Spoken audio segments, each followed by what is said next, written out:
बाप और दो कमसिन बेटियां ट्रेन की टक्कर से हलाक। हैदराबाद के मुज़फ्फराबाद में हादसा। दो कमसिन बेटियों को बचाने की कोशिश में बाप भी ट्रेन की जद में आ गया, जिसके नतीजे में इन तीनों की मौत वाक़ई हो गई।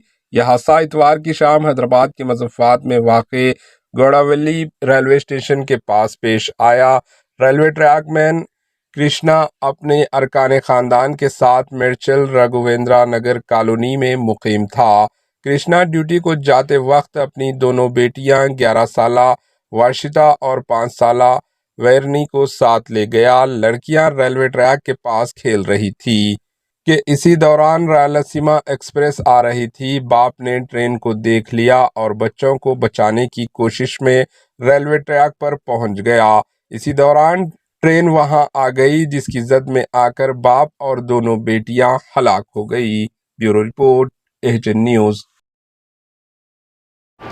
एएचए न्यूज़ को लाइक करें, शेयर करें और सब्सक्राइब करना ना भूलें।